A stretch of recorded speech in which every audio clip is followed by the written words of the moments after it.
Hello students, জ্ঞানজ্যোতি coaching সেন্টারের পক্ষ থেকে তোমাদের আরেকবার স্বাগত জানাই।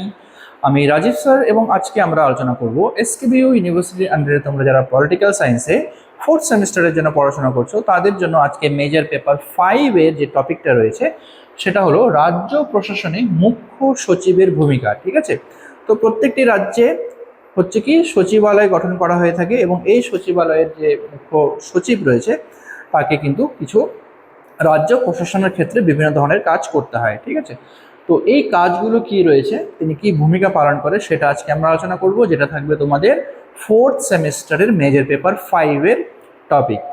তো ভিডিওটি শুরু করার আগে তোমরা যারা আমাদের চ্যানেলে প্রথম এসেছো বা এখনও আমাদের চ্যানেলটিকে সাবস্ক্রাইব করোনি তারা অবশ্যই চ্যানেলটিকে সাবস্ক্রাইব করো এবং পাশে থাকা বেল আইকনটিকে ক্লিক করে দিও, যাতে আমাদের পরবর্তী ভিডিও নোটিফিকেশন তোমরা খুব সহজেই পেয়ে যেতে পারো। এছাড়া তোমরা যারা অনলাইনে আমাদের সাথে যুক্ত হতে চাও এবং আমাদের থেকে কোর্স পারচেস করতে চাও তারা অবশ্যই স্ক্রিনে যে দুটো ফোন নাম্বার দেখতে পাচ্ছ এই দুটো ফোন নাম্বারে আমাদের সাথে সরাসরি যোগাযোগ করে নিতে পারবে। অনলাইনে যে সমস্ত সুযোগ সুবিধাগুলো আমরা তোমাদের জন্য রেখেছি, তোমরা আমাদের এখানে পেয়ে যাবে live classes, recorded classes, high quality notes এবং 100% কমন সাজেশন।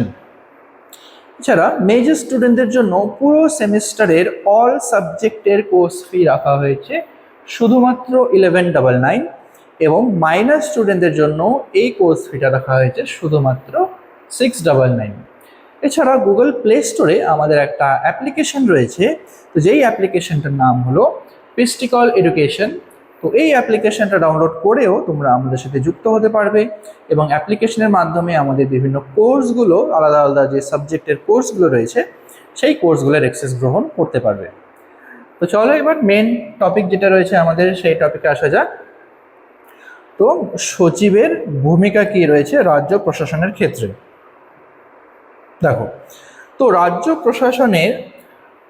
প্রশাসনিক কাঠামোতে মুখ্য সচিব হলেন উচ্চ পদমর্যাদার অধিকারী। ঠিক আছে, প্রশাসনিক স্তরে যে মুখ্য যে সচিব রয়েছেন তিনি হলেন উচ্চ পদমর্যাদার অধিকারী সচিবালয়ের মধ্যে এবং সমগ্র সিভিল সার্ভিসের মধ্যমণি। ঠিক আছে, যতগুলো সিভিল সার্ভিস রয়েছে প্রত্যেকেরই মধ্যমণি বা মেন কেন্দ্রবিন্দু যে রয়েছেন তিনি হলেন মুখ্য সচিব।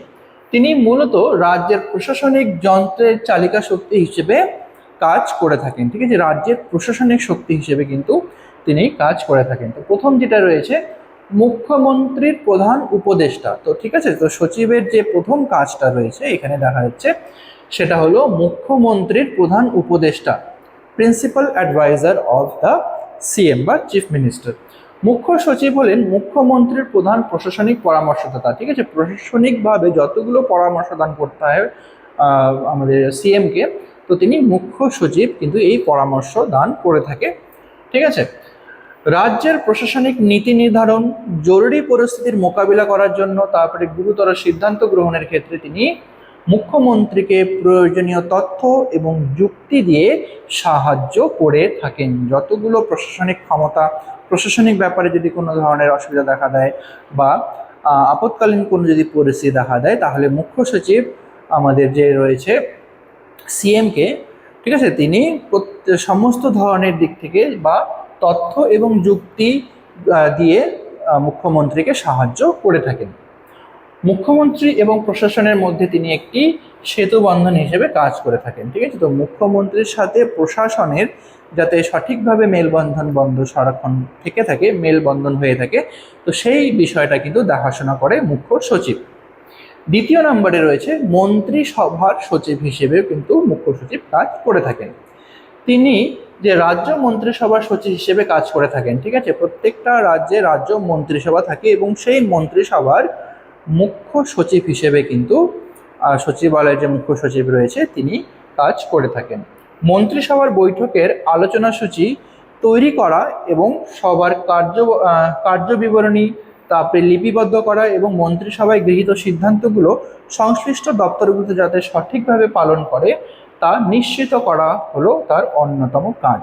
ঠিক আছে, এবার মন্ত্রিসভায় কি কি দায়িত্ব দেওয়া হয়েছে, কি নতুন নতুন নীতি নির্ধারণ করা হয়, ঠিক আছে, তো সেই কার্যগুলির সঠিকভাবে বিবরণ নেওয়া, সেগুলোকে লিপিবদ্ধ করা, ঠিক আছে, নোট করে রাখা এবং সেই সমস্ত কাজ সংক্রান্ত কাজগুলো আলাদা আলাদা দপ্তরে বন্টন করে দেওয়া হয়।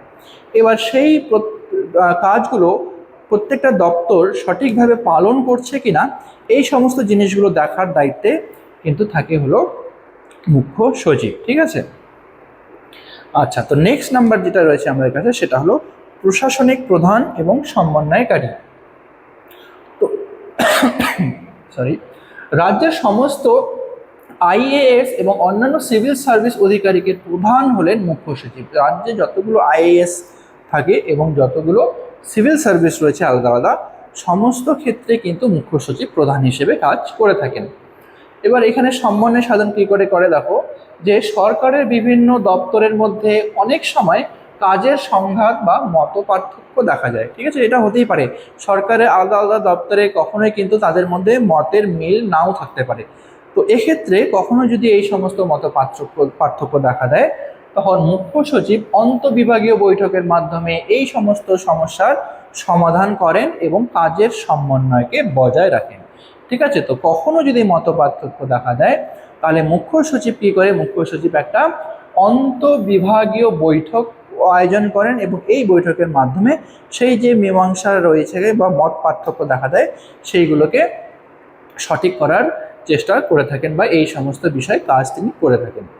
নেক্সট রয়েছে নিয়ন্ত্রণ। প্রশাসনিক শৃঙ্খলা রক্ষা এবং কর্মকর্তাদের পদায়ন বা বদলির ক্ষেত্রে তার গুরুত্বপূর্ণ ভূমিকা রয়েছে। ঠিক আছে, প্রশাসনিক শান্তি শৃঙ্খলাকে বজায় রাখার জন্য এবং এই প্রশাসনিক ক্ষেত্রে যতগুলো কর্মরত ব্যক্তিজন রয়েছে তাদের পদায়ন বা পদবদলি, ঠিক আছে, এবার তাদের যে হয়ে যাচ্ছে এখানে পদায়ন মানে হলো তোমার আপগ্রেড করা বা তাদের পদোন্নতি হওয়া, এবং তাদের যদি বদলি সংক্রান্ত যদি কোনো মামলা হয় তাহলে সেক্ষেত্রে কিন্তু মুখ্য সচিব গুরুত্বপূর্ণ ভূমিকা পালন করে থাকে।